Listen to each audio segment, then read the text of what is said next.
atong kalihukan og mga adlaw sa Okay, so maayo nga adlaw katong tanan nga mga igsuonan sa ato ang probinsya sa Negros Oriental. O may gabi kon ulan ta mo gabi hapon o hapon mo ulan. So, yes, ug mga adlawan nindot kay atong programa tungod kay kini nga kalihukan naanda na to ni ikaupat ni nga nahitabo nga pagsaulog sa ikaupat ka tuig sa anibersaryo usab sa Jaom. Nya at the same time, ang mga tao nga appeal ni ining ato ang parade ug ato ang crossover celebration nga atong paigayon sa Masias Sports Complex.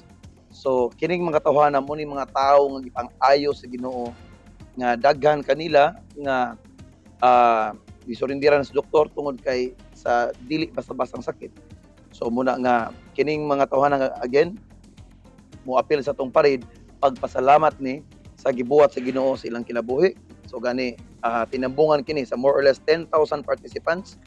So naay uban anay gikan sa lain-laing nasod sa Pilipinas o naapoy lain-laing mga region sa Pilipinas na siguro sa mga 200 ka partisipante lang ang gawas ani sa Negros. So most of them from Negros Oriental, no?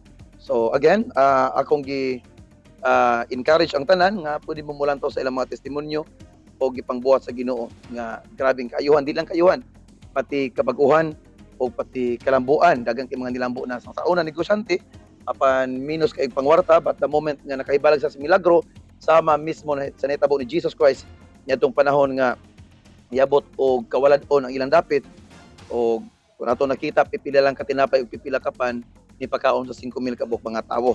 So mao gyapon karon kung naay milagro sa una ni adtong mga butanga, karon gyapon naay mga milagro nga kalambuan sa ilang panginabuhian. So mao kini mga tawhana ang mo-attend sa ugma ang adlaw Domingo nga ipaygayon gikan sa siyudad sa Tanhay padulong sa siyudad sa Dumaguete. Aksyon Balita! Walay pugong-pugong mubulgar sa kamatuuran sa kanginan.